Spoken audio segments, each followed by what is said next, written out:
doutora em Literatura e Práticas Sociais pela Universidade de Brasília, onde defendeu a tese Vozes do Mar e do Sertão, Memória e História na Literatura Oral Cearense e na obra de Natércia Campos.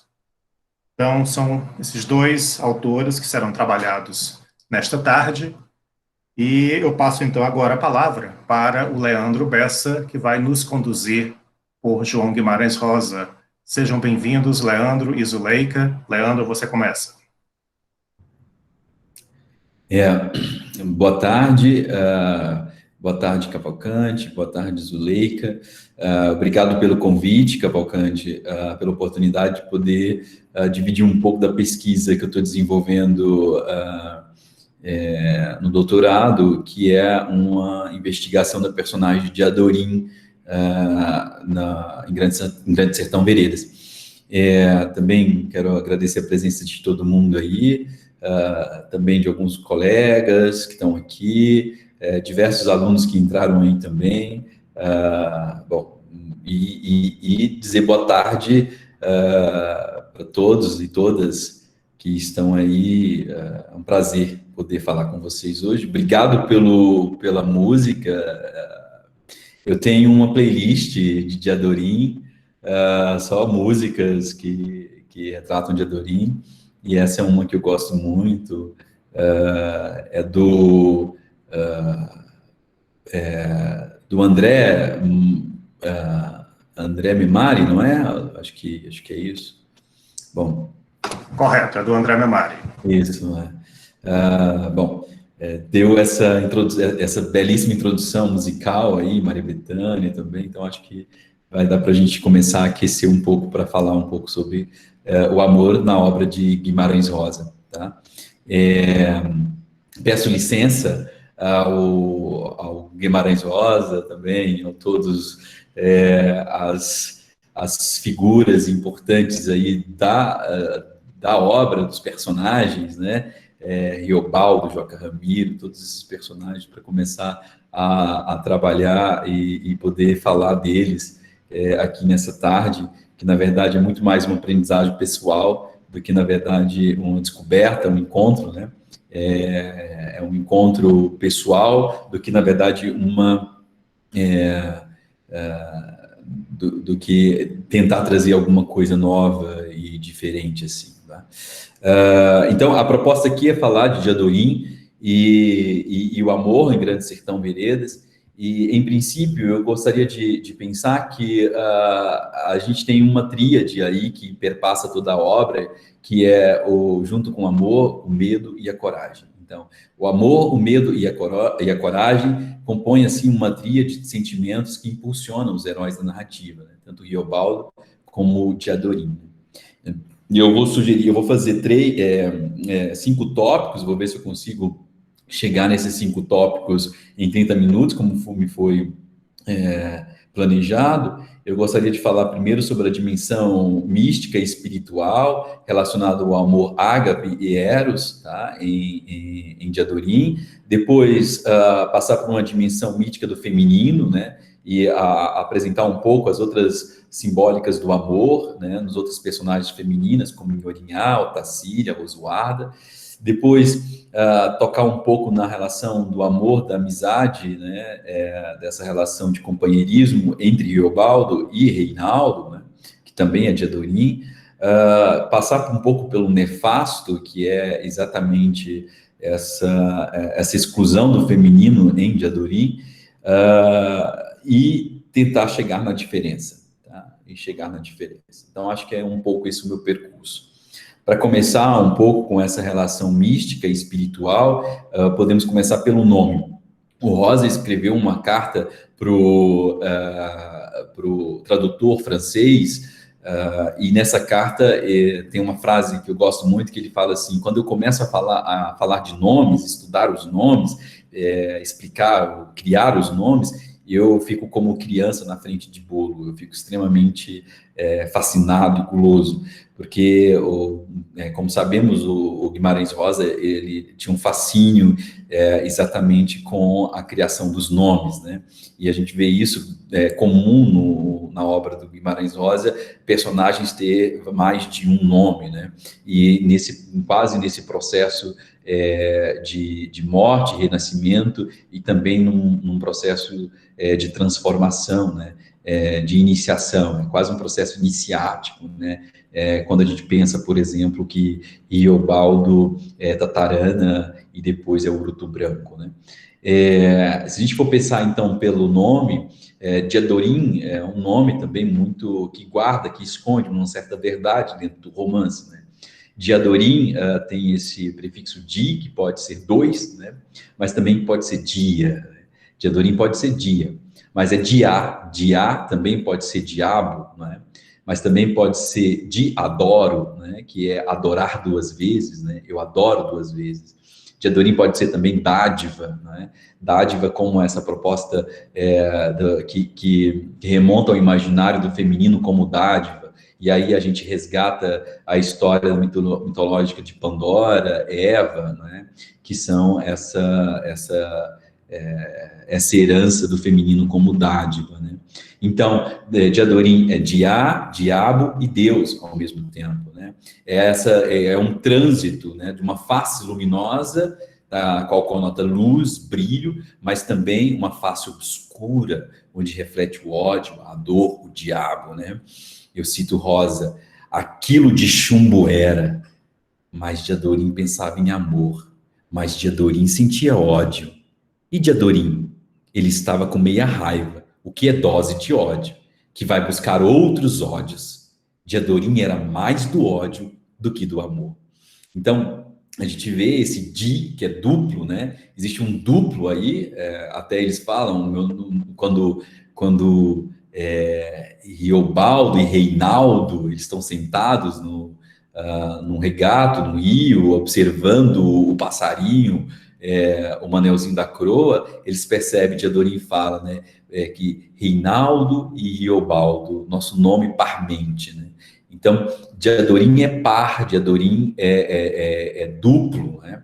Mas também Diadorim o prefixo di tanto pode ser dividido, né? Como pode ser, como por exemplo a gente vê como dicéfalo, difásico, né? No dicionário existem essas palavras que comporta aquilo que tem dois estados, né? Então, a ambivalência, aí a gente chega no estado de ambivalência, né? Enquanto também a raiz latina também pode nos associar, nos aludir à relação de transluz, né? Daquilo que deixa passar a luz, né?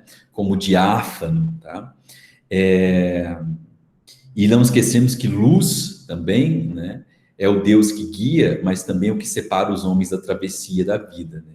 Lúcifer, na mitologia hebraica, é a estrela brilhante, a estrela da manhã ou estrela d'alva. E uma das características é arrastar o dia para separar a noite. Então, essa ideia da luz é aquilo que guia, não esquecendo que o Diadorim é guia, né? É médium de Riobaldo, né? Que Riobaldo se guia por Diadorim, né? Riobaldo é esse personagem Rio, né? Riobaldo, esse personagem que é um personagem movente e que se guia por Diadorim, né? Ele está o tempo todo, ao conhecer, ele se pergunta, né? Por que é que eu fui conhecer o menino que é o primeiro nome de Diadorim, né? Quando eles encontram no rio, na travessia do Rio São Francisco. Então, essa perspectiva já dupla de Deus, diabo, amor e ódio, sombra e luz, né? Mostra essa ambivalência que está presente dentro da personagem. Na perspectiva do João Hansen, que é um pesquisador também, ele diz que Diadorim é duplo que se mostra e se esconde. A neblina, ele está nesse... Tanto é que eu acho muito curioso, eu acho interessante, na hora que depois do menino, da passagem da travessia do Rio São Francisco, quando o Riobaldo reencontra Diadorim, vem no umbral, né? Ele reencontra Diadorim exatamente, e aí como Reinaldo, né, já adulto e vestido de jagunço, exatamente na porta, no umbral, no entre. Então, você vê que há várias simbologias que estão nesse entre-meio, né? Um termo, uma noção muito simbólica, cara, ao Guimarães Rosa, que é esse lugar do meio, né? Então, é duplo, mas ao mesmo tempo está na oscilação do meio, né? Está nesse lugar do entre-meio. Então, o Hansen, completando, ele diz que Diadorim, assim, não só significa a aparência enganosa, mas a irrupção do duplo em Riobaldo, né? A ausência e figuração de uma significação essencial, de uma verdade. Ela esconde e mostra, né? O personagem esconde e mostra. Na verdade, tem uma revelação, né? Eu gosto dessa palavra, revelar, porque revelar é esconder de novo, né? É mostrar e esconder de novo. Então, toda narração, ela tem esse movimento do eu escondo, e aí o que se esconde, né? Esconde o princípio feminino, esconde essa feminilidade no toda a narrativa, que ela se revela no final, né? Então, a verdade do romance está contida exatamente nessa chave de personagem, nesse complexo de personagem, porque Diadorim não é um personagem, não é uma personagem como os demais personagens que se constrói pelas características psicológicas ou físicas, mas é uma personagem que se constitui como a chave que guarda a verdade do romance, né? E então, nessa noção de oposição, e que ela completa o romance, e que também é o duplo de Riobaldo, né? Reinaldo, Riobaldo, né? Você tem uma perspectiva que é a perspectiva da coincidência opositória, né? Que é essa noção da coincidência opositória, que é essa ideia da unidade dos contrários. Então, o duplo, mas que ao mesmo tempo que converge, né? Que tem uma unidade. É o oposto, mas também que é unidade, né? Então, é a unidade suprema. Então, isso é Deus. Tá? É o próprio, a ideia de totalidade, né? Então, essa dimensão metafísica do romance, que também é desenvolvida, eu trouxe aqui nesse livro do Tesar, né, Metafísica do Grande Sertão, que ele vai trazer essa dimensão mística e metafísica, né, que seria essa condução, essa luz que nos conduz ao amor de Deus, né? Então, a gente tem essa dentro de Diadorim, a gente consegue alcançar essa compreensão da noção de coincidência opositória, né? Outro trecho que o Riobaldo diz é: o Senhor mire e veja. O mais importante e bonito do mundo é isso, que as pessoas não estão sempre iguais, ainda não foram terminadas, mas que elas vão sempre mudando, afinam o desafio. Essa é a grande implicação do Riobaldo nessa busca de tentar entender quem ele é, na descoberta de si, né, desse autoconhecimento, dessa busca de si através dessa travessia, e essa possibilidade de ser vários, né?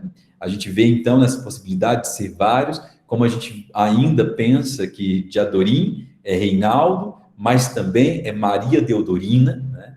E então a gente tem aí uma noção de uma tríade, né? Essa tríade que aí, de novo, remete a essa transcendência, a essa relação da Trindade, que é o amor, de novo, que é o amor cristão, né? Esse amor divino, que ligado à transcendência, né, está muito vinculado, em certo sentido, à noção de ágape, né, que que é um símbolo do amor, né, da paixão infinita, do casamento de Cristo com a igreja. Então, tem toda essa dimensão do amor ágape. Mas em essa relação do ágape, do amor ágape, você tem uma dimensão mais cristã, essa relação do amor com o divino. Você tem um outro ponto, Eros, não é? E aí, Eros, eu trouxe aqui também, que a gente pode, um dos grandes livros que vão debater exatamente qual é a força de Eros, é o Banquete, né, de Platão. Né? Então, e é curioso que, propriamente dentro do Banquete, né, o Aristófanes vai falar da androginia. Essa androginia, que é uma espécie primitiva da humanidade, que teria se dividido em duas metades, dois seres incompletos, e aí a gente passaria a vida inteira em busca da nossa outra metade, né? Do nosso ser incompleto. Essa é uma noção de androginia que está dentro do Banquete, né? Mas a gente tem outras leituras de Eros e várias outras leituras, e é curioso que no final, depois que todos estão realmente nesse grande banquete, discutindo, fazendo um elogio a Eros, a beleza, ao amor, né? Um texto que vai falar do amor, cada um faz uma defesa da sua perspectiva de Eros, e ao final, Sócrates comenta sobre Diótima, né? Diótima, né? Que parece que é uma mulher que vai ensinar ao Sócrates exatamente o que é o amor, né? Que é essa beleza, esse belo que está ligado aos corpos, aos ofícios, aos saberes, né? Eu vou citar um trecho aqui, né? Nesse estágio da existência, meu caro Sócrates, isso é Diotima falando no Platão, mais do que em outro qualquer, a vida merece ser vivida, né? Olha só, a vida merece ser vivida. Não parece um pouco o Riobaldo dizendo, né, coragem, né, coragem, porque a vida merece ser vivida. Quando se contempla o belo em si, se um dia tiveres a sorte de vê-lo, perceberás que nada parecerá comparável a ele, nem outro, nem vestimenta, nem dedicadinhos, nem amiguinhos. Ele te inflamam agora, né? Ela está dizendo, Diotima está dizendo exatamente da beleza do encontro com esse Eros, né? Ele te inflama agora. É só uma bonequinha desse cair dos olhos nos teus e dos outros. E o incêndio estala. Comer e beber é de menos. Importa ver os queridinhos, ficar com eles. Raciocinemos. O que aconteceria se algum de vocês pudesse ver o próprio belo, íntegro, puro, sem mistura, em lugar de belezas contaminadas da carne humana, de cores, de outras bobagens perecíveis? Não gostaria se pudesse de ver belo em si, divino, único, né? Dirigir o olhar ao belo, contemplá-lo e estar com o que importa? Pensas que isso seria viver miseravelmente? Não te parece que só quem tiver chegado lá, vendo o belo como convém, poderá produzir não simulacros de virtude? Pois não é em sombras que estará tocando, e sim virtudes autênticas, visto que o tocado é a própria verdade. Ora, a divindade preza e o que gera e cultiva a verdade. Se convém que alguém se torne mortal, é este, Eros, né? Eros também está vinculado à noção da carne, do corpo, e isso está vinculado, isso vai ser retomado também pelos neoplatônicos, nessa relação do amor divino, o ágape e Eros, né? A junção dos dois. E a gente identifica isso em Diadorim, né? Tanto a dimensão carnal, desse sentimento de desejo que é despertado em Riobaldo, porque pela beleza de Diadorim, né? do olhar, né?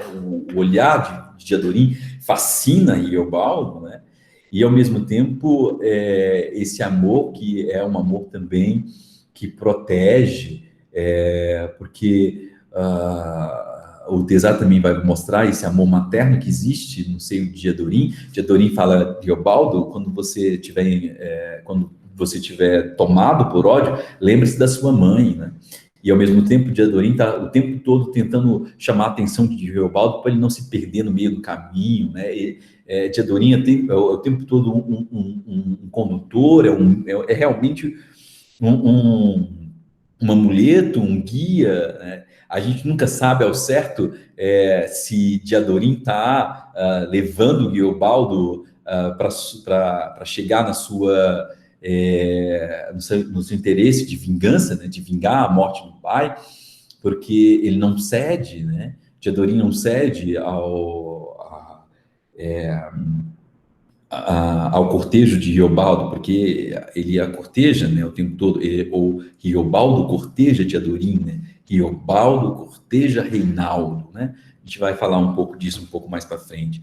Mas então eu só queria essa primeira abordagem, que é uma abordagem da transcendência, do amor de Deus, desse amor ágape, que também é retomado dentro dos neoplatônicos, e quem vai falar disso muito bem é a professora Catherine, né?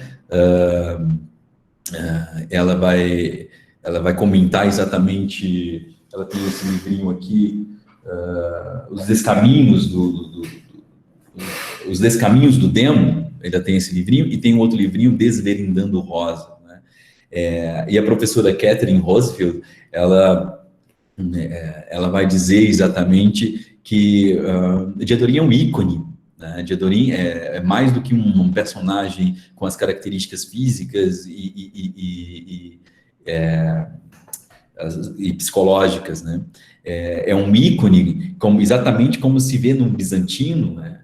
Diadorim é uma imagem, Diadorim é um sentimento, Diadorim é uma imagem que guia Riobaldo, né? É uma imagem como se a gente vê no bizantino, que fica ali como um condutor, né? Para Riobaldo não perder também, não se perder no meio do caminho, nessa travessia, né? Então, mais do que um personagem, Diadorim é um ícone dentro dessa constituição da obra, tá? A segunda dimensão que eu queria tocar é a dimensão mítica do feminino, né? Em que a gente encontra também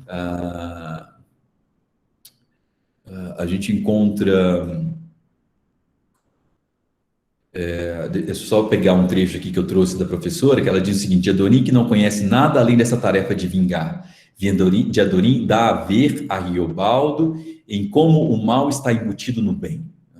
É revelação. Nesse mundo belo, o mal está presente como carência, né? Porque ele foi condenado a viver como um homem. Diadorim é a própria figura da carência, muito forte no neoplatonismo. O mal como carência do bem, né?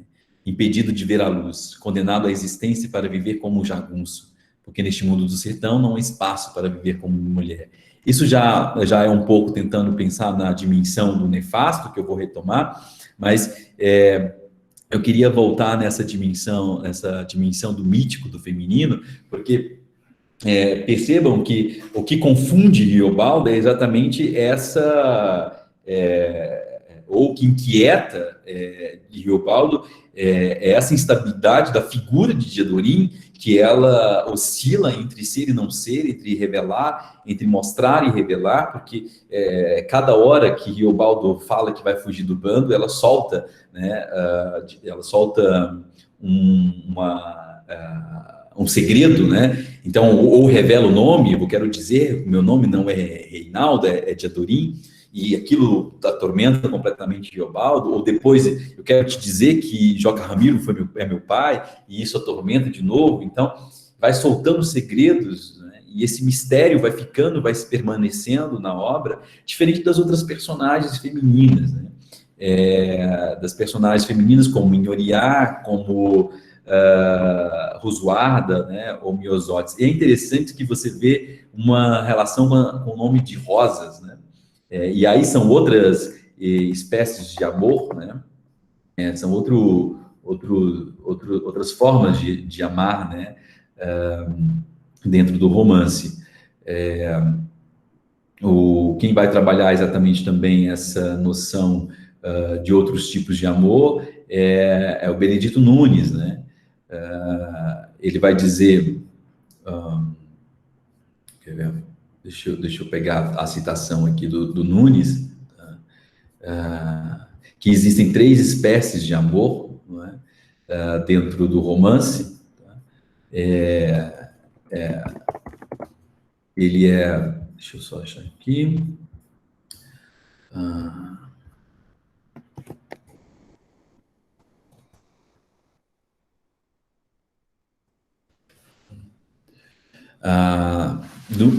Universo. Riobaldo vivencia 3 espécies de amor, diferentes formas ou estágios de um mesmo impulso erótico, né? Que é primitivo e caótico em Diadorim, sensual em Inhorinhá e espiritual em Otacília, né? Então, na perspectiva de Nunes, essa espécie de amor instintivo, né, tinha um pé de paradisíaco, de idílico e algo de ameaçador. Então, diferente de Inhorinhá, que está ligado a essa espécie de amor espiritual, e Otacília, a moça preparada para o casamento, né, tem também um valor moral aí nesse modelo de amor, né, nesse amor de Otacília, e em oposição a essas figuras, a gente tem Diadorim, que é ameaçador, escondendo o encanto noturno e proibido de uma felicidade enganosa, que se esfumaçou em meio ao sangue de guerras, de vingança, como se evaporam em simulações do maligno, né? Então, Diadorim assusta, né? Diadorim é um personagem que assusta Riobaldo, mas aí a gente pode pensar na dimensão da noção de amor, né? Se a gente pensar nessa ideia do amor em Guimarães Rosa, nós teríamos, então, também alcançar essa nossa noção de que o amor também, esse amor, ou quando nós estamos diante da beleza, ou diante do amor, ele também nos apavora, né? Nós também temos uma relação de pavor, né? E do desconhecido, porque Diadorim é o desconhecido para Riobaldo, e é um mistério para Riobaldo, mas ao mesmo tempo é um fascínio, porque o desejo é despertado pelo fascínio. Não esquecendo que também na etimologia latina, o fascínio deriva da palavra falos, né? Então, é muito importante também identificar esse motivo, o falo dentro do romance, porque da obra do Rosa, porque ele está delineando exatamente um contexto extremamente patriarcal, né? Se a gente for pensar na novela Buriti, por exemplo, o Buriti é um símbolo fálico muito grande, né? Então, Diadorim, para negar a sua condição de mulher, ela precisa agenciar outras ferramentas que são dessa dimensão de um mundo patriarcal e falocêntrico, né? Então, existe uma violência aí também, né? Existe uma violência desse mundo masculino, desse mundo patriarcal, que está presente na obra do Guimarães Rosa, sobretudo no Grande Sertão Veredas.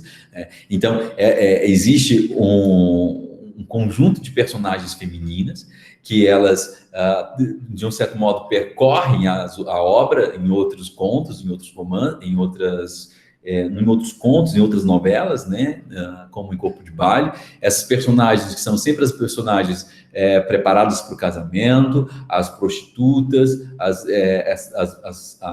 feiticeiras, as mulheres que estão na cozinha. Então, o Guimarães Rosa delineia essas personagens que estão sempre nesses espaços, mas Diadorim excede, né? Diadorim é uma outra condição, assim. Nesse nível que a gente pensa Diadorim exatamente como essa espécie de imago de Guimarães Rosa, né? Ou de imago de Riobaldo, que consequentemente nos levaria ao autor. Eu vou rapidamente ainda falar das duas outras perspectivas, a perspectiva da amizade, e na perspectiva da amizade eu acho interessante, porque esse amor, vamos chamar erótico, né? Essa paixão de Riobaldo pelo jagunço Diadorim, ou pelo jagunço Reinaldo, né? Que é esse amor estranho, esse amor nefasto, esse amor proibido, né? Ele é disfarçado de amizade, né? Eu recortei aqui vários trechos que falam dessa relação da amizade, né? Me permitam só citar mais alguns aqui. Vejamos, a amizade dele, ele me dava, e a amizade dada é amor. Olha só outra aqui. O Senhor releve e não aprove. Demasias de dizer sobem com a lembrança da mocidade. Não estão contando?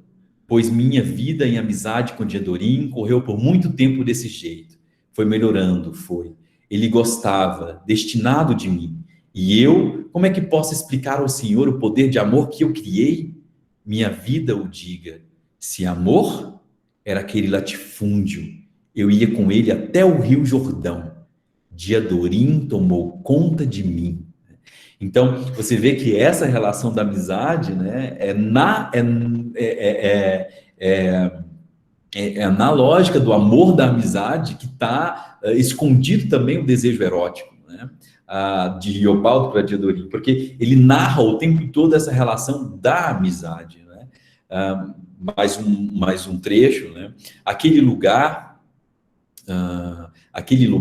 o ar, primeiro fiquei sabendo que gostava de Diadorim, de amor mesmo, amor, mal encoberto em amizade. Olha só, gostava de Diadorim, de amor mesmo, amor, mal encoberto em amizade. Mas a mim foi de repente que aquilo se esclareceu. Falei comigo, não tive assombro, não achei ruim, não me reprovei. O que é essa reprovação? É porque, na verdade, aí eu termino com as duas dimensões do nefasto e da diferença, é porque exatamente o Rosa está colocando no centro um debate, né, que também diz respeito não só à época em que o romance foi escrito, em que você tem uma sensibilidade do autor em perceber exatamente a condição do feminino num contexto social extremamente violento e patriarcal, né? E essa sensibilidade de perceber o outro, a alteridade, a diferença, e a dificuldade de Riobaldo aceitar esse sentimento de amor que está escondido na relação da amizade, é porque a gente é levado a ler, né? E esse o nefasto, a ler como um relacionamento homoerótico, né? São dois jagunços apaixonados no sertão. E é bom lembrar aí que isso remonta a uma herança literária também, de outros personagens, a antiguidade clássica, né? Nós temos Aquiles e Patroclo, né, que também são amigos e guerreiros, né? Nós temos Alexandre o Grande também, nós temos uma série de outros né, que remonta a história, essa relação de guerreiros e amigos, mas que também tinham relações eróticas, relações sexuais. Então, essa seria a dimensão do nefasto na obra, daquilo que parece que não pode ser tocado, porque o próprio Riobaldo não quer tocar nesse assunto, ele se esquiva desse assunto, né? Então, essa é onde eu chegaria na dimensão do nefasto, né? Ainda há no nefasto como a impossibilidade de Diadorim impossibilitada de ser mulher, da exclusão e marginalização nefasta do seu feminino, né? Joca Ramiro, chefe mítico, rico, fazendeiro e justiceiro, ponderado, profere as palavras fatais que determinam o destino da menina Maria Deodorina. O pai de Diadorim fala para Diadorim enquanto criança, carece de ser diferente, muito diferente, né? Então, essa palavra carece de ser diferente, a leitura, e eu termino com a leitura do diferente, ela é completamente atual no nosso contexto, se a gente começasse a pensar, né, quais são as possibilidades de amor que não estão incluídas dentro dos modelos tradicionais de amor, né? Então, seria essa uma leitura do diferente, quando a gente é levado a ler uma situação em que se desestabiliza a ordem da lei patriarcal. Tá? E aí, não tem como você dizer que não está ali, né? O próprio Riobaldo diz, né? De Diadorim eu deveria te conservar um nojo. É uma fala, por quê? Porque existe uma relação de conflito sexual homoerótico dentro do romance. Tá? Tá? E aí, hoje, a sensibilidade, no meu ponto, da minha leitura, né, onde eu estou trazendo na minha pesquisa de doutorado, é essa sensibilidade do diferente, o qual Rosa, num determinado momento, com a sensibilidade dele, já antecipou problemas extremamente espinhosos dentro de uma sociedade brasileira atrasada, né, e com um perfil muito moralista e patriarcal. E aí eu termino com esse trecho, que é um trecho de Riobaldo falando de Adorim, e a gente tentar pensar nesse amor homoerótico. Deixei meu corpo querer de Adorim. Minha alma? Eu tinha recordação do cheiro dele, mesmo no escuro. Assim eu tinha aquele fino das feições, que eu não podia divulgar, mas lembrava, referido na fantasia da ideia, de Adorim. Mesmo o bravo guerreiro, ele era para tanto carinho. Minha repentina vontade era beijar aquele perfume no pescoço. Alá, aonde se acabava a remansa, a dureza do queixo, do rosto. Beleza. Beleza? O que é? O senhor me jure, beleza. O formato do rosto de um e que para o outro pode ser decreto. É para o destino destinar. E eu tinha de gostar tremendamente assim de Adorim e calar qualquer palavra. Ele fosse uma mulher, e a alta e desprezadora que sendo, eu me encorajava. No dizer paixão e no fazer pegava, diminuía, ela no meio dos meus braços. Mas dois guerreiros, como é que iam poder se gostar, mesmo em sigela conversação, por detrás de tantos brios e armas? Mas em antes de matar, em luta, um ou outro, e tudo impossível. Três tantos, impossível, que eu descuidei e falei, meu bem, estivesse dia claro e eu pudesse espiar a cor dos seus olhos. Obrigado. Precisamos de muito silêncio para absorver toda essa beleza. Muito obrigado, Leandro Bessa, por seu amor acadêmico a Diadorim, por tanta dedicação a esta obra-prima da literatura brasileira, e por seu orientador, professor Gustavo de Castro, que tão bem tem te encaminhado por essas veredas e travessias. Muito obrigado mesmo. Então, hoje, a Sagrada Carmens tem como tema Amor e Assombro, na literatura de João Guimarães Rosa e de Natécia Campos. Eu gostaria, então, de convidar agora, também em Brasília, ela está, porém, é do Ceará, Zuleika Porto, que é doutora em literatura brasileira e práticas sociais, e vai nos falar sobre Natécia Campos, vai nos falar sobre Mar e Sertão. Zuleika, seja bem-vinda, a palavra. Obrigada, professor Francisco.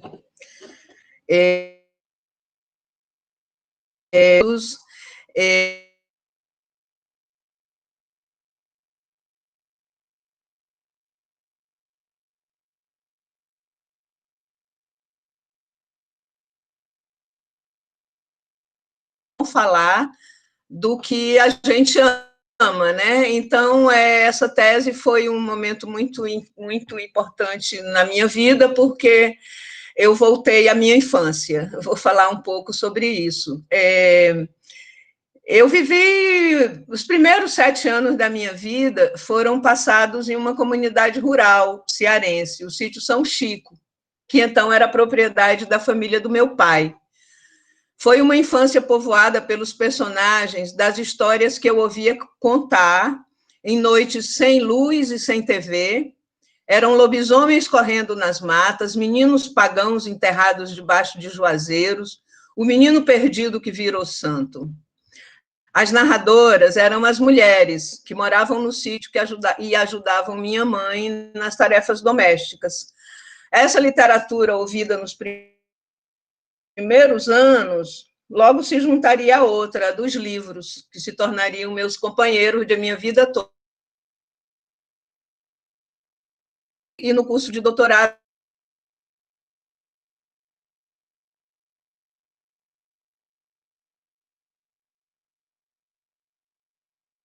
de Natércia.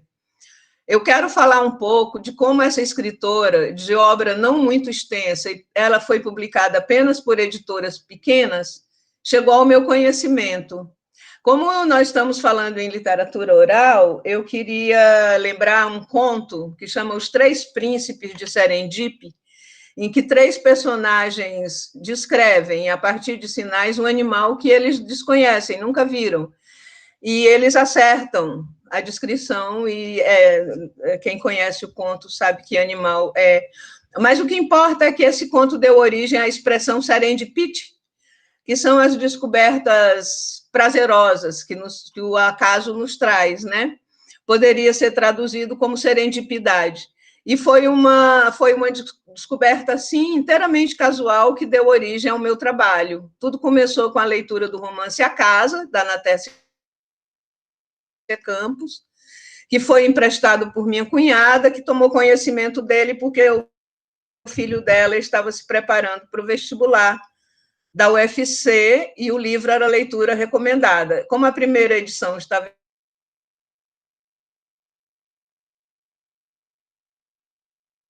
tratadas com muita originalidade, eu fiquei encantada com o livro. Mas como saiu uma tese, o livro é fininho, eu perguntei à minha orientadora e ela falou que depende do que você pensar a partir dele.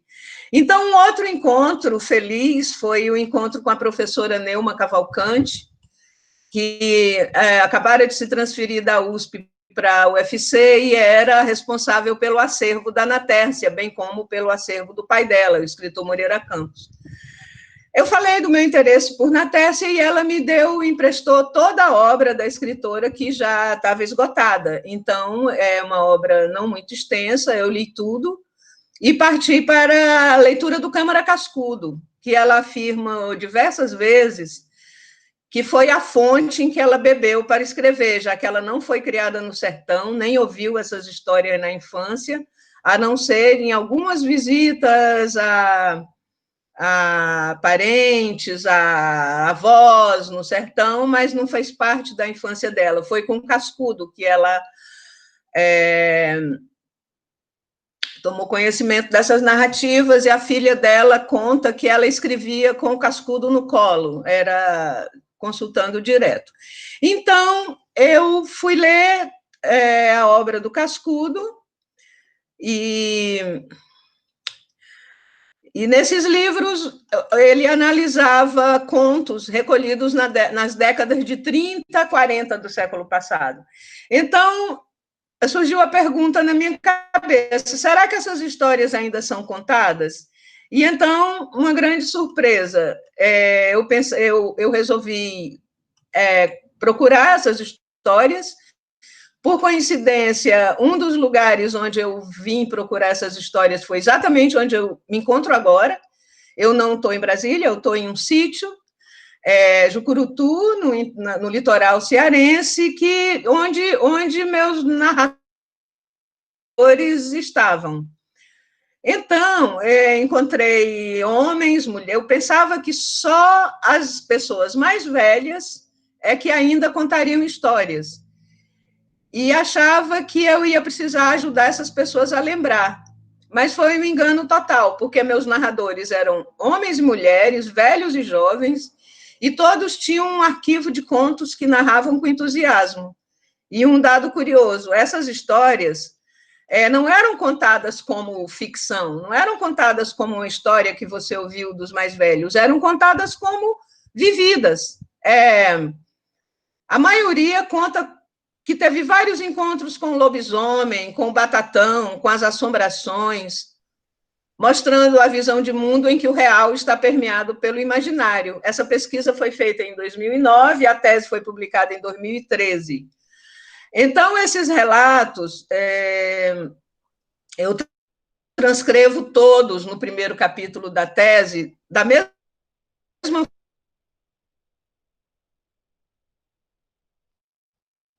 no trabalho. Eu queria falar um pouco, muito rapidamente, delas e deles, principalmente da Francisca Pereira da Silva, que foi a minha Sherazade. Ela é o que o Cascudo chama de um arquivo vivo, uma quantidade enorme de histórias que ela tem para contar, tem uma técnica de contar história fascinante. Hoje ela continua morando aqui pertinho. Ela me contou 26 histórias de ventos levando jangadas no meio da noite, muito boas. E ele também continua aqui na Quixaba. Depois eu encontrei seu Lauro, agricultor, nasceu em 26, era o meu narrador mais velho, ele já faleceu em 2018, e me contou também histórias incríveis. Depois que eu ouvi esses relatos, a minha tese virou de ponta cabeça. Ela era de começar a falar de Natércia, precisou esperar primeiro passar por essas. Eu tinha que falar primeiro desses contos, porque eles. Né? Então, primeiro eu falei eu estudei os contos e depois eu entrei na obra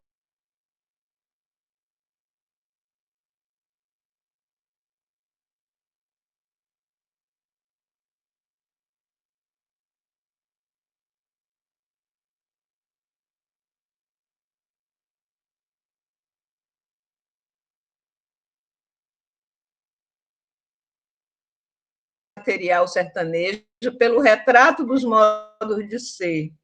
Além disso, me encantou o estilo do Capistrano, claro, limpo, belo, muito bom ler Capistrano.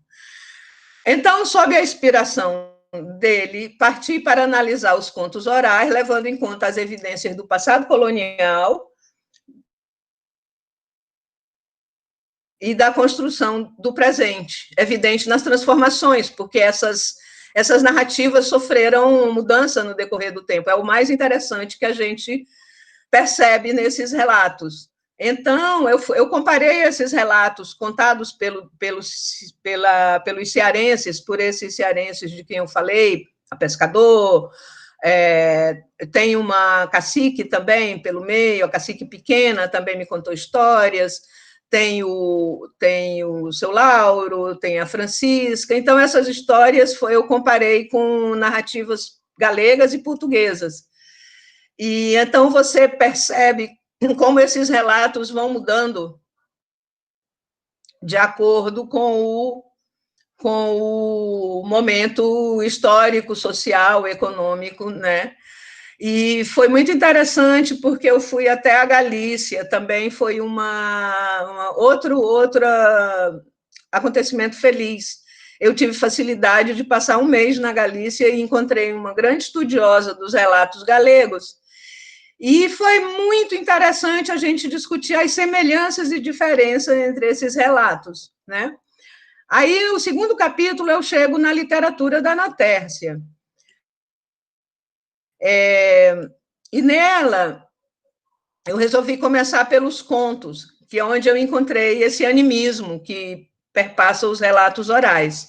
As assombrações, os saberes antigos, o poder das horas, batismo de pagão nas encruzilhadas, o nome do morto, o nome interdito do morto, não se diz, os santos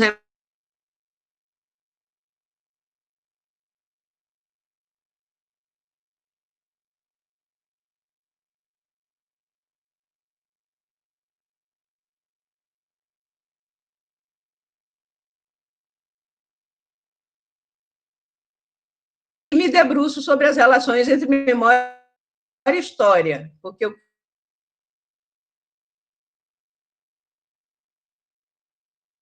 período colonial, a casa é uma narradora que conta toda a vida que se passa, tudo que ela viu naquela casa. Ela que vê, né? E a grande importância que a Natércia atribuiu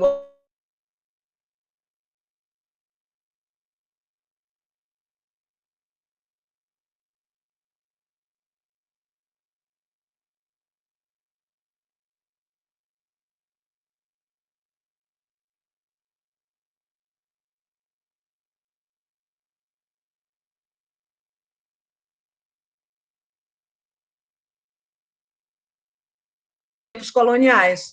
Foram muito úteis para mim o Freire Alemão, o Coster e o Capanema, textos historiográficos e o próprio romance.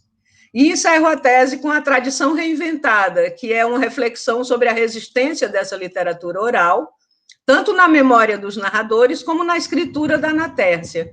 Eu analiso os aspectos formais dessa escritora e analiso como ela lia modernidade e tradição, incorporando narrativas tradicionais ao seu texto sem reproduzi-las, resgatando termos arcaicos e um estilo todo próprio. Então, para mostrar um pouco dessa relação que eu estudei no decorrer da tese, e o tempo já vai curto, eu queria falar em dois contos, duas versões de um mesmo conto, um conto bastante conhecido, acho que todo mundo sabe dessa história, da menina enterrada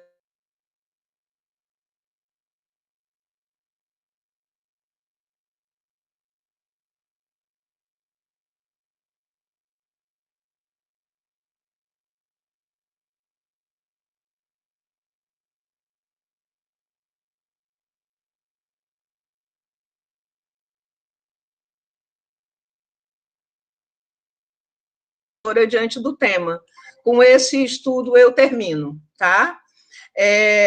Vocês vão me permitir eu ler o conto, porque ele está transcrito com as palavras da Francisca, que é muito interessante, então eu vou ler. O homem casou, a mulher morreu e ficou só uma meninazinha. Aí ele casou-se com uma mulher e a mulher tinha o maior ciúme da menina, porque ele queria.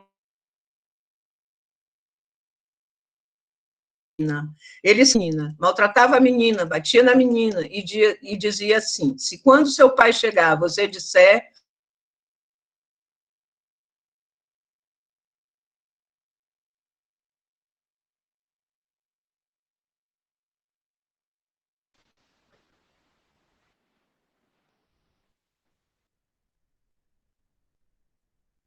Da vida dele era essa filha, da primeira mulher. Aí a madrasta disse que estava grávida e queria comer o figo de uma ovelha. O homem disse: ora, ovelha aí tem muita, você tira a que você quiser para você comer. E ela disse: não, eu só quero comer o figo da ovelha preta. Não, mas a ovelha preta é da menina, ela vai ficar muito tristonha. Mas eu só quero se for o figo da ovelha preta. Ela queria fazer a menina ficar tristonha, porque gostava de maltratar a menina. Eu vou aceitar o seu pedido, porque é uma criança. Aí ele mata a ovelhinha da menina, tirou o figo e foi trabalhar. E mandou que o caseiro assasse o figo da ovelha para ela. Mas ela não quis que o caseiro assasse, ela queria que a menina assasse, que era para ela se vingar de alguma coisa.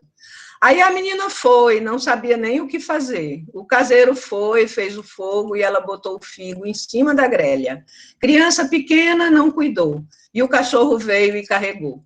Quando ela viu, ficou aperreada, porque sabia que a madrasta ia bater nela, ia fazer alguma coisa com ela. Aí quando ela chegou, cadê o figo? E que a menina foi ver, cadê? O cachorro tinha carregado. Ela pegou a menina e matou a menina. Quando acabar, foi no quintal, cavou bem depressa, para ninguém ver a maldade que ela tinha feito. Quando acabou, enterrou a menina, botou bastante areia e fez de conta que não aconteceu nada.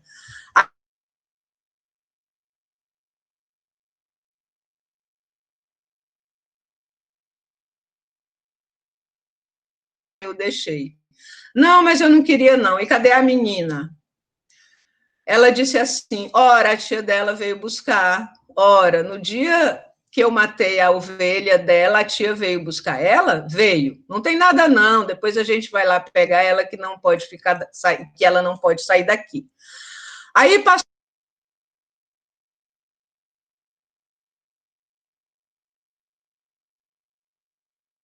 por aqueles capinzinhos. E vinha uma voz do chão que dizia assim: pica, pica, passarinho, nos meus cabelinhos. Pica, pica, passarinho, nos meus cabelinhos. Aí passou, e quando foi um dia, o pai disse assim: eu vou ali buscar a menina que está na casa da tia dela e ela gosta muito de andar brincando por esses quintal, eu quero que você limpe. E o caseiro, tá certo, eu vou limpar. Quando foi no outro dia, ele foi a limpar o quintal. Quando ele começou a limpar, veio uma voz do chão dizendo assim: carpinteiro do meu pai, não corte meus cabelos, pelo figo da figueira que a cachorra carregou e a marvada me matou. Aí ele parou e não limpou mais nada. E eu vou chamar ele, que era o pai da menina, né? Não falou nada para a madrasta, não. Ele desconfiava um pouco dela, porque quando o marido saía, ele via ela bater na menina. Aí, quando foi no outro dia, ele disse: eu queria que você viesse aqui. Mas eu, para quê? Não, eu queria que você viesse. Quando chegou lá, ele tacou a enxada e veio a voz: carpinteiro de meu pai, não corte meus cabelos, pelo figo da figueira que o cachorro carregou e a marvada me matou. Aí o homem ficou doidinho quando ouviu essa voz. Cave, cave, cave logo, que eu quero ver o que tem aí. Aí já maldou o pensamento na filha. Aí, quando cavaram e abriram a roupinha que ela estava, ainda dava para reconhecer. E ele foi buscar a mulher lá dentro da casa e perguntou para ela: mas o que foi que aconteceu com essa menina? Você me dizendo que ela estava na casa da tia dela, você me enganando? Isso foi você que fez isso com essa criança. E ela jurando que não tinha sido ela. Ele disse: eu não vou fazer nada com você, porque você está esperando outro filho meu, mas agora eu não tenho mais filho, esse daí não é meu filho. A filha que eu tinha era essa criança, agora eu não tenho mais filho. Faz de conta que você fez o mesmo trabalho que você fez com ela. E assim acabou a história. Aí eu encontro a versão portuguesa, onde o homem e a mulher foram à missa e a mãe disse para a filha que ficasse para guardar os figos e que não deixasse apanhar dos passarinhos. Então, a mesma coisa, só que eram figos mesmo e não fígado, né? A filha foi para a varanda guardar os figos e, quando veio a mãe, ela estava a chorar. Então, foi a mãe que fez uma cova no quintal e matou a menina, enterrou a menina, não matou. Disse para a filha que se metesse ali dentro, pois queria semear um batatal do tamanho dela. Ela meteu-se e a mãe deitou-lhe terra para cima e ali ficou. Até que um dia o marido disse para o criado: vai ao quintal colher erva para os cavalos. O criado foi e começou a ceifar. Chegou lá a um ponto e ouviu debaixo da terra: não me cortes o cabelo, que meu pai me penteou, a minha mãe me arrastou, nesta cova me deitou, por via de um passarinho. O pai foi a contar ao amo, o amo mandou cavar, aí apareceu-lhe a filha, perguntou quem tinha metido ali. Ela confessou a verdade, ele mandou atar a mãe da rapariga ao rabo de um cavalo e correu com ele por montes e vales. Está aí o meu conto acabado. Então, o pai aceita matar a ovelha da menina, retira o desejado figo do animal que ele manda o caseiro assar e vai trabalhar. Mas a madrasta quer que seja a menina que asse o figo, e o cachorro vem e carrega. Então,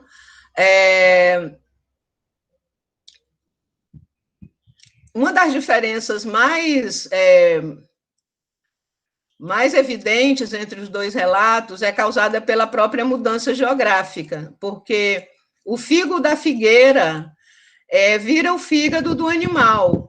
Eu vejo esse figo, continua figo na cantiga que a Francisca contou, para mim é um desses rastros que o Carlos Ginzburg relata, por onde passou, um rastro que veio com a história, e aí a adaptação que ela faz é de transformar esse figo em fígado da ovelha, o que revela a importância da carne de criação, né? A carne de criação para as populações no Ceará nos primeiros anos da colonização, como diz o Capistrano. Na alimentação, diz o Capistrano assim: na alimentação entrava naturalmente a carne, mas em quantidade menor do que se poderia supor. Uma res tinha grande valor relativo, porque ficavam relativamente próximos do Ceará, consideráveis centros de consumo, como Bahia e Pernambuco. Assim, consumia-se principalmente carne secada ao sol, ou a do gado miúdo. O gado era bem precioso na vida do vaqueiro, E até hoje, na fala do homem da área rural, verifica-se a diferença entre a carne de gado, considerada mais nobre, e a carne de criação, de ovinos, caprinos ou suínos. Outra mudança é na profissão do empregado. Como capineiro não é profissão conhecida nesse meio social, e ele vira caseiro, porque caseiro é uma profissão muito comum aqui na Quixaba, que os caseiros cuidam das casas dos veranistas. Mas quando chega na canção, é substituído por carpinteiro. De caseiro, ele vira carpinteiro, porque eu creio que porque na métrica não cabia. E carpinteiro é outra profissão exercida aqui. Caseiro era muito curto, então carpinteiro cabe direitinho. Então, aqui eu vejo o trabalho de adaptação e transformação dessas antigas histórias ao cotidiano dos narradores. E outra diferença dos dois contos é que, enquanto na narrativa de Francisca o personagem da mulher má é a madrasta, na versão portuguesa o papel cabe à mãe da menina. Nesse caso, o que acontece, eu acho, é que essas mudanças se devem pelas viagens que o conto fez durante o tempo entre Portugal e aqui, e de mãe a madrasta virou mãe, a mãe é que é a má. A personagem má é a mãe em Portugal era a mãe da menina, no Brasil ficou a madrasta. Outra diferença é que a menina é encontrada morta, né? A menina, no conto da Francisca, a menina é encontrada morta.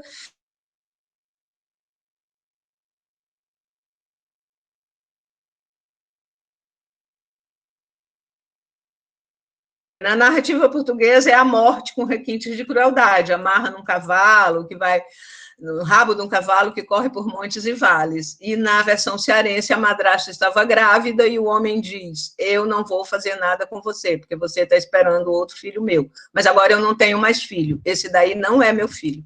No conto português, há sinais de uma sociedade que o castigo corporal e a dor física eram vistos sem estranheza. É o que diz o Capistrano de Abreu sobre o português que veio para o Brasil colônia, né? A têmpera era rija, o coração duro. A morte espiava crimes tais como o furto de um valor de um marco de prata. O espetáculo de penar não repugnava, porque ninguém tinha em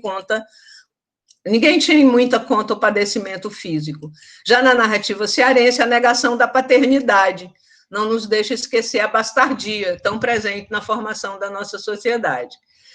Então, em um conto, em uma velha canção de Iluminuras, a Tessia Campos tece a narrativa em torno desse conto, A Madrasta, na versão da Francisca, ou Não Me Cortes o Cabelo que Meu Pai Me Penteou, na versão portuguesa. A velha canção do título é a mesma do conto antigo, recontado por uma velha ama a uma menina órfã que vive em sua companhia por muitos anos, até que a velha também morre.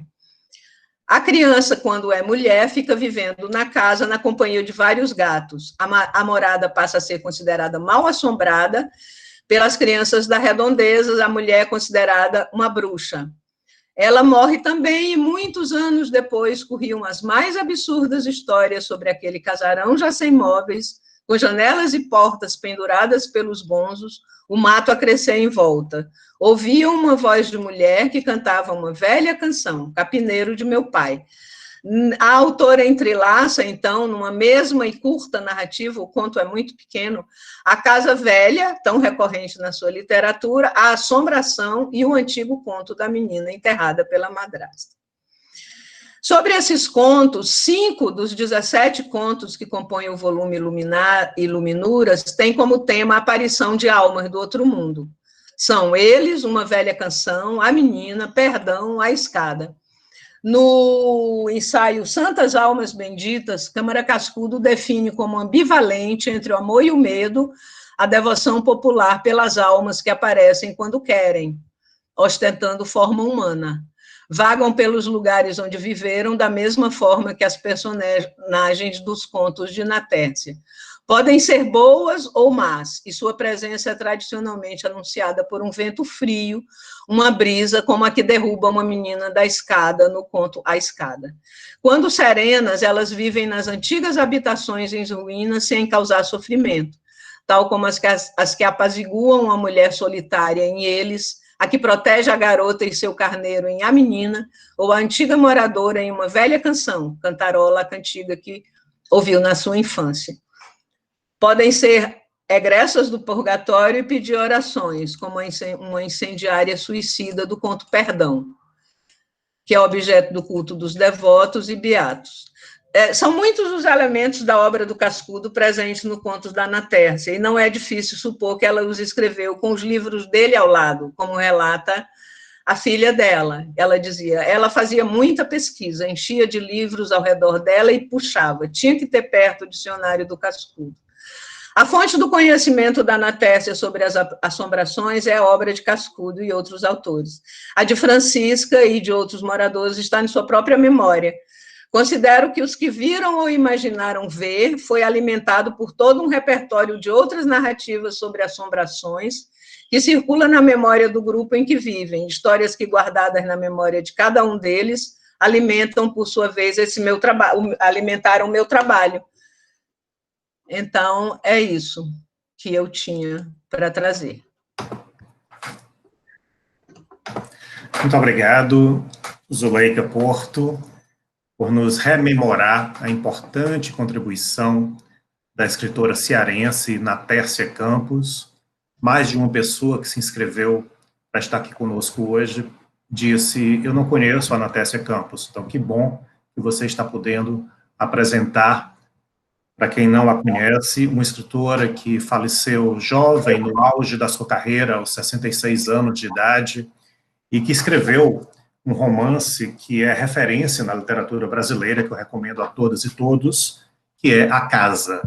Então, A Casa foi o único romance escrito pela Natércia Campos, filha de um escritor também cearense, muito conhecido em todo o país, que é o Moreira Campos.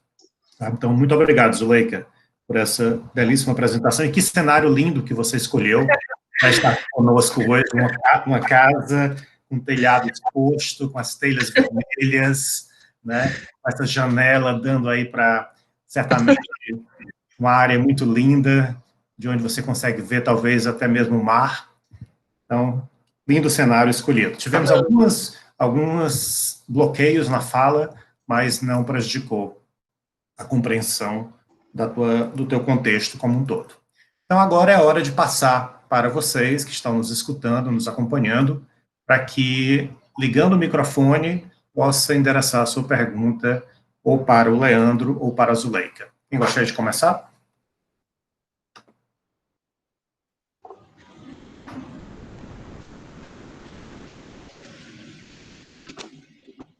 Valeu.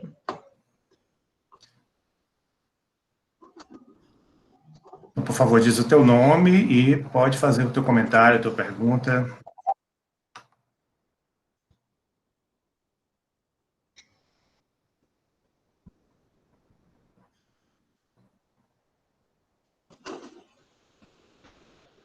Então, enquanto as pessoas pensam que gostariam de perguntar, Leandro, eu gostaria de retornar para o ponto número 5 da tua fala, né, que também é uma temática que você desenvolveu num artigo publicado recentemente com o Gustavo de Castro, sobre a diferença no amor, né, na obra do Grande Sertão Veredas.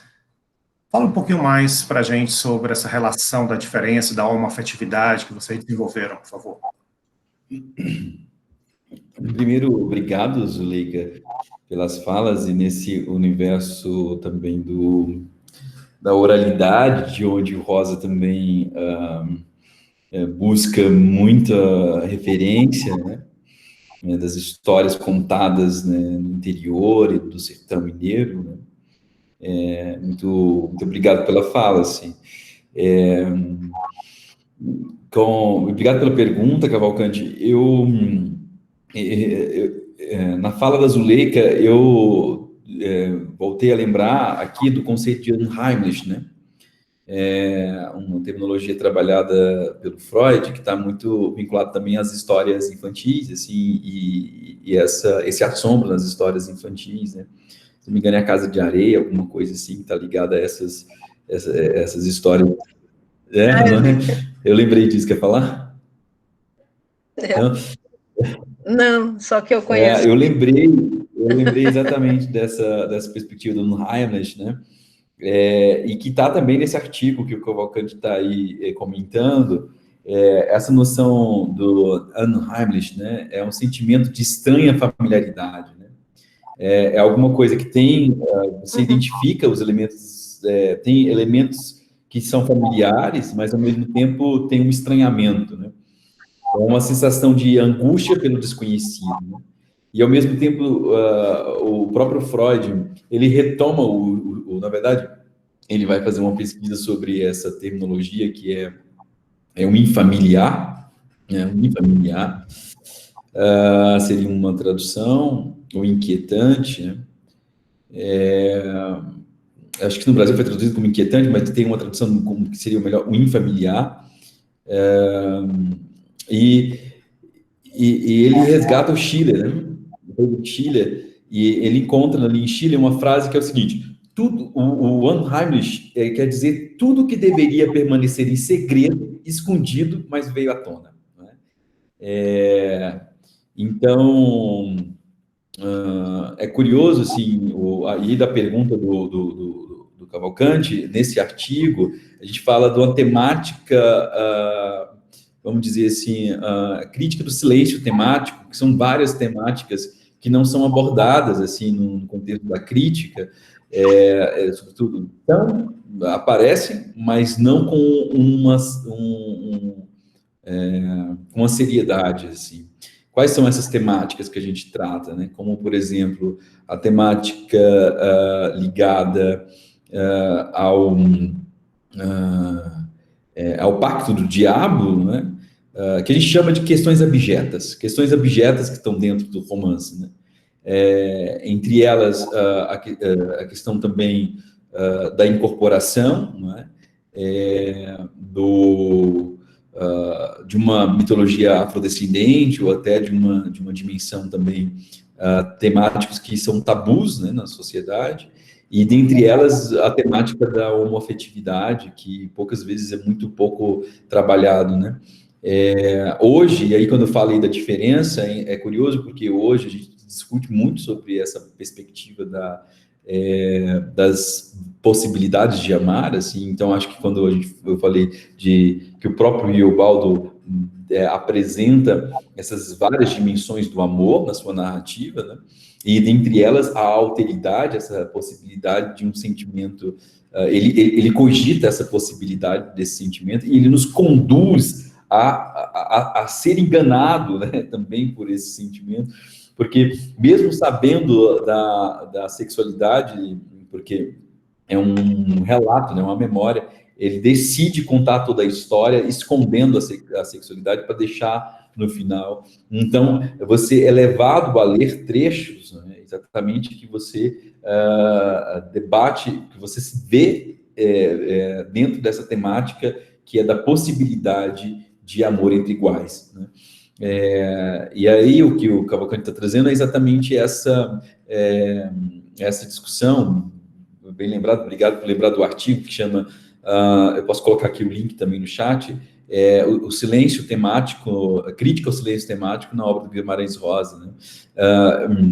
E uma perspectiva de gênero aí, que eu acho que hoje muito de Adorim retorna, eu chamaria isso, de Adorim retorna, inclusive para discutir sobre essas questões da violência do feminino, né?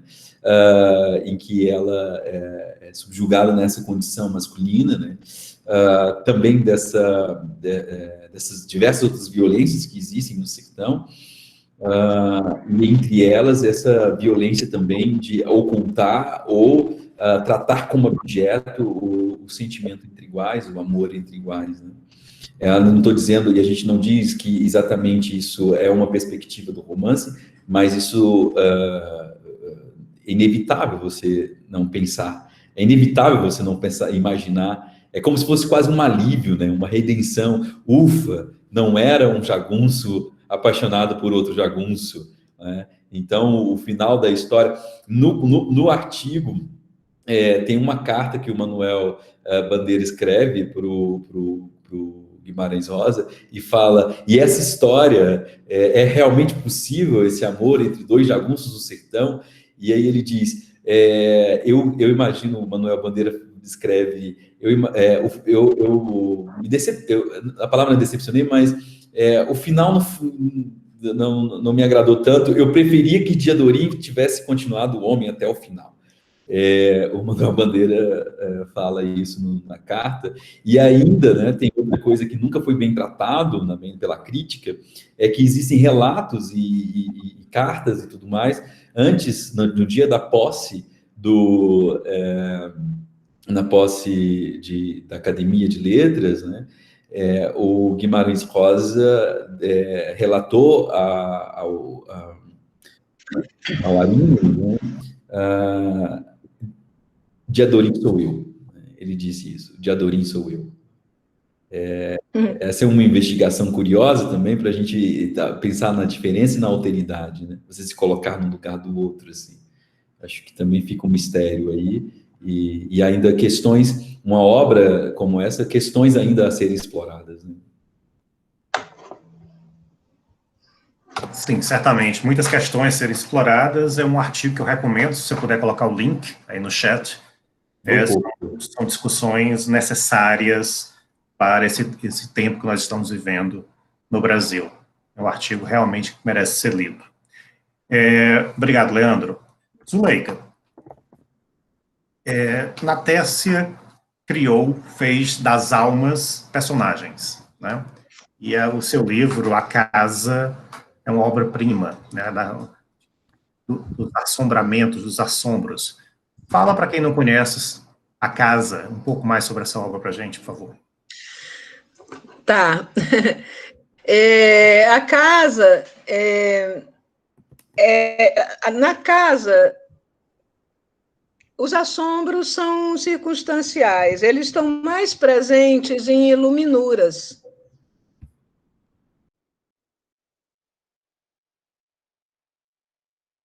Muito, mas na Casa elas também perpassam, né? Bom, é uma narrativa em que a narradora é a casa, ela conta a sua própria história, desde que ela foi construída no começo da colonização cearense. A professora Neuma, que eu estou feliz porque estou vendo ela ali, a professora Neuma conhece, ela disse que a casa ainda existe. Tá? Uma casa, a casa que inspirou a Natércia ainda existe, né? Ela me falou uma vez que nós nos encontramos, ela falou que a casa que inspirou a escritura da Natércia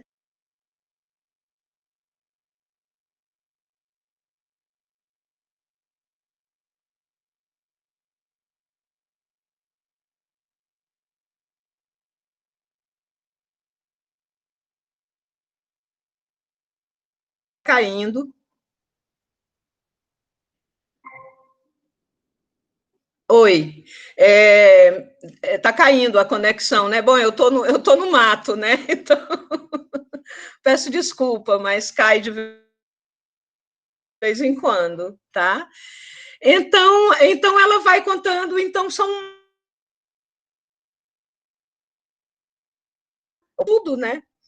Então, tem vários personagens que vão passando, tem o bisneto, tem a mulher que tem mania.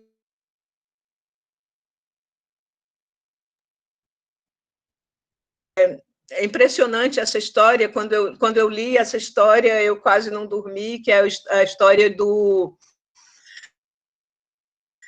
um castigo que costumavam fazer...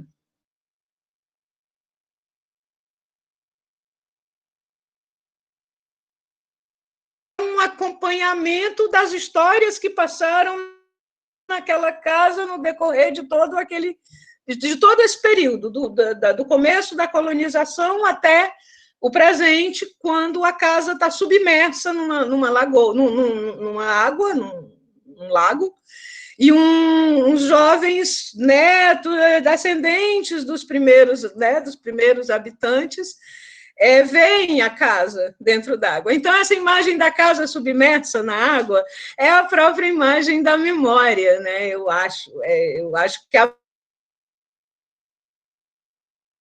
memória que está submersa, eu estudo muito a memória, né? Então, eu achei essa imagem fantástica. Eles veem a casa de fora. Então, mas eu ia falar nessa história, uma das histórias que tem, é a história é uma história muito que acontecia muito nesses sertões, né? Que era a filha do dono da fazenda se apaixonar pelo vaqueiro.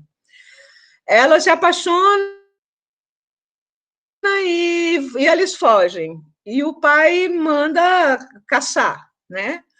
A menina é castigada cortam o cabelo dela, golpes de tesoura violentíssimos e tal. Mas o castigo do cara é incrível. Eles matam um animal, tiram o couro desse animal, colocam a pessoa atada naquele couro fresco. O couro vai encolher e ele vai morrer sufocado. Então, e acontece, né? Eu quero só falar do processo de criação da Ana Tessia, que é muito incrível. Ela coloca essa história e aí vem alguém que conta essa história, porque a casa escuta, né? Ela escuta as histórias e conta no romance, e narra no romance. Então, a pessoa que conta a história conta que depois ele foi lá, pegou aquela pessoa e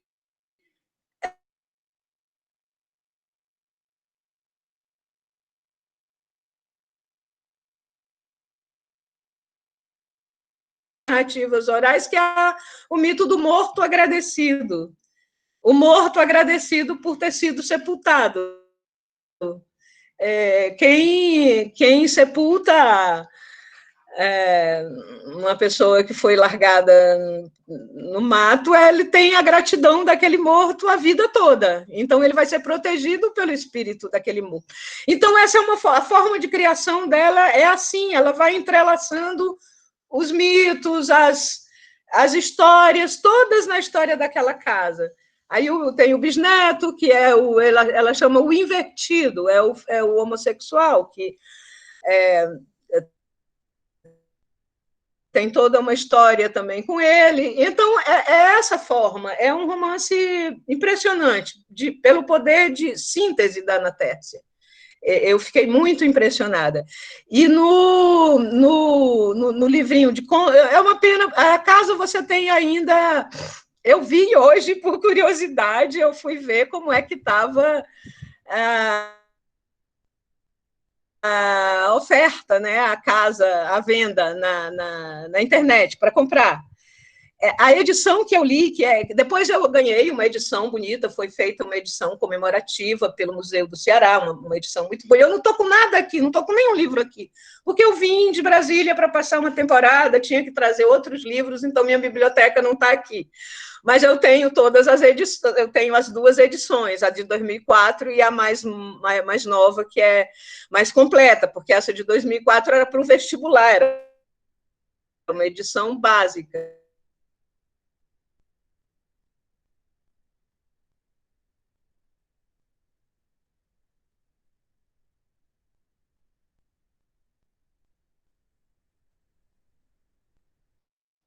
R$ 9 para quem...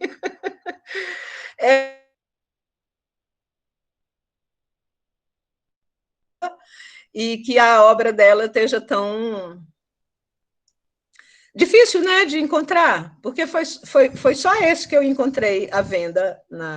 A edição do Museu do Ceará, acho que foi muito pequena e não encontrei essa edição.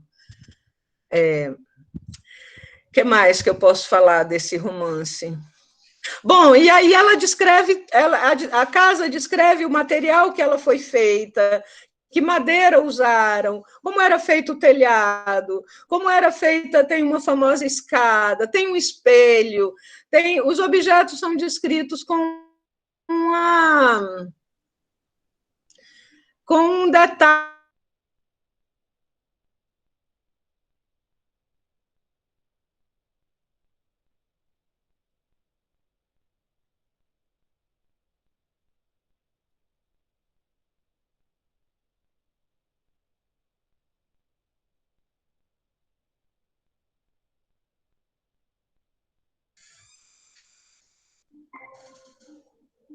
Opa! É isso.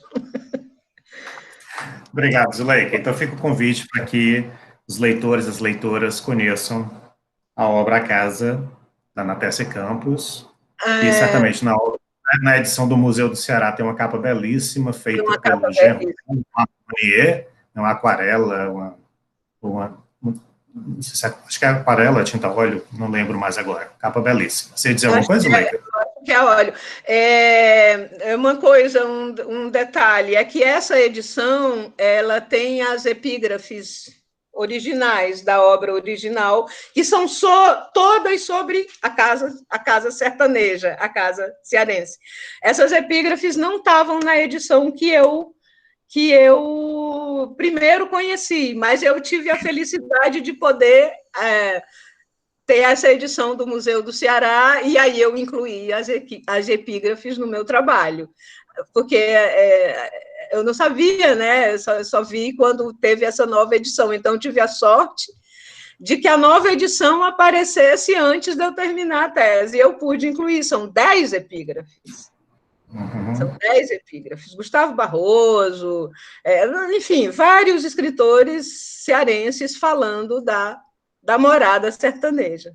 Sim. E agora, por uma feliz coincidência, eu estou numa casa que é mais ou menos feita de acordo com esse, né? Uma casa de telha, de pé direito alto, só que ela é nova, né? Fui eu que fiz, né? Não é uma casa antiga, mas ela tem a arquitetura, tem um alpendre, enfim.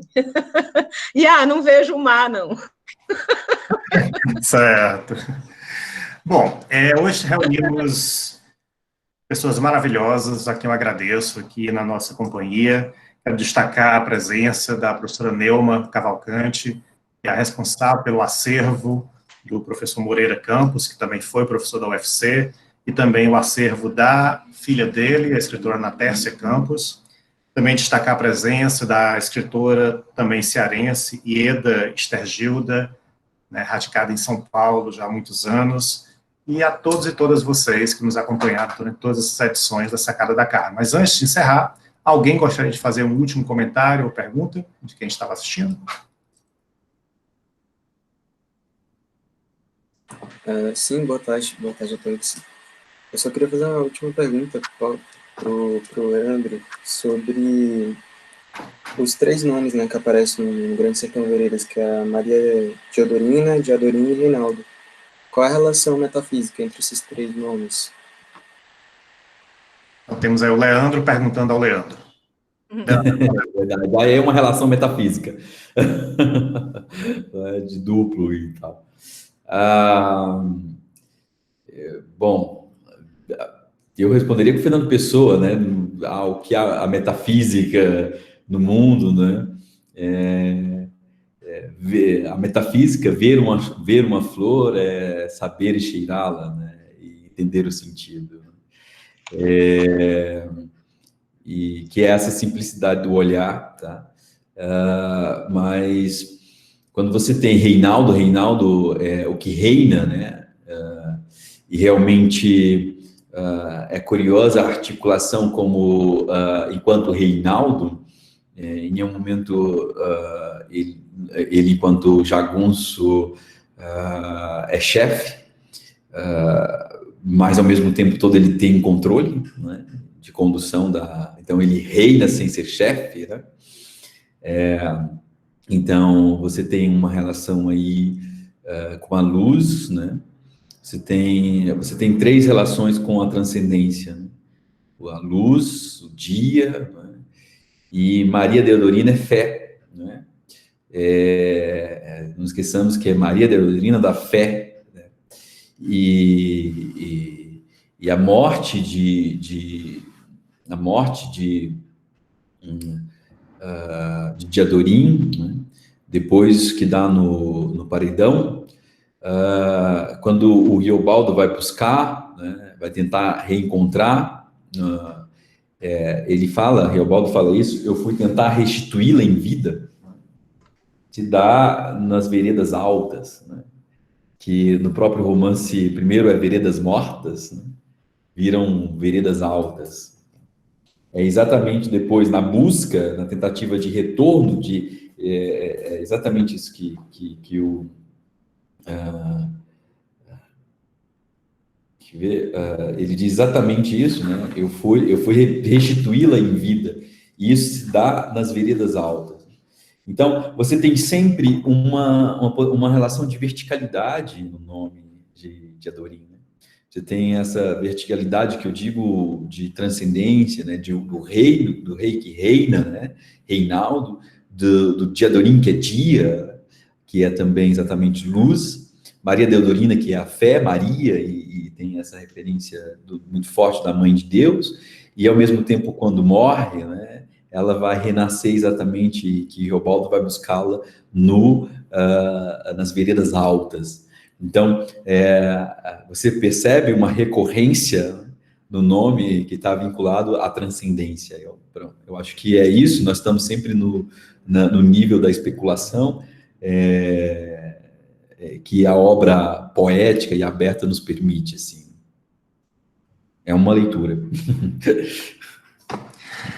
Bom, Leandro, agradeço e já aproveito a oportunidade também para expressar a minha gratidão por teu tempo dedicado a esse final de tarde, agradecer também ao Gustavo de Castro, que nos intermediou esse contato, e esperamos poder ler essa tese primorosa sobre Diadorim, que certamente em breve estará sendo concluída.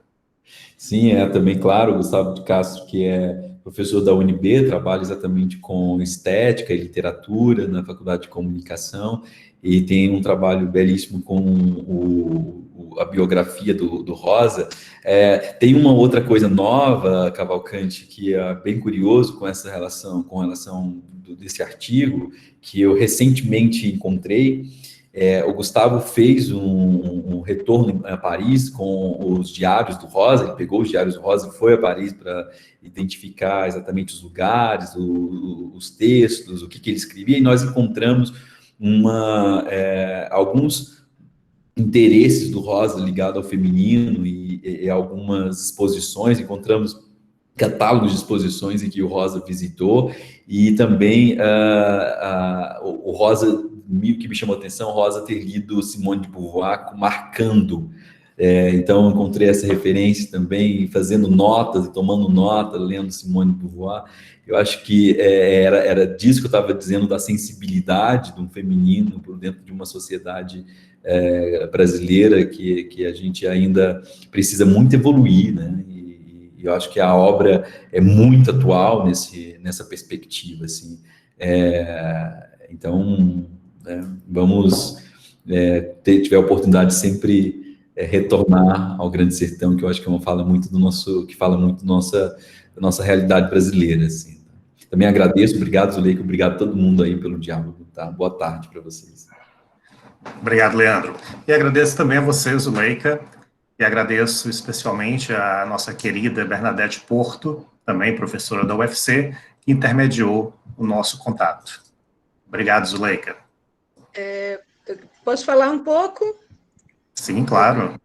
Queria agradecer mais uma vez, agradecer a todo mundo que esteve aqui, né, presente nessa tarde, e queria falar de uma outra, assim, fiquei muito feliz com a presença de alguns amigos, da Ieda Estergilda, dos meus irmãos Márcio, Beto, Zuleide, todo mundo, o meu sobrinho Lucas, muito obrigada pela audiência.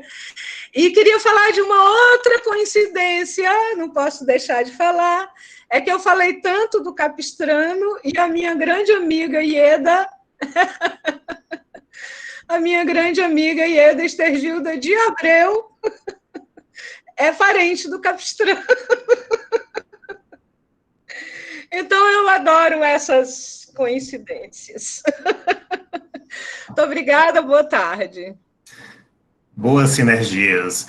Boa tarde para vocês que nos acompanharam ao longo dessas 13 edições da Sacada da Carmens, que hoje realizamos a última edição. Beijos, abraços.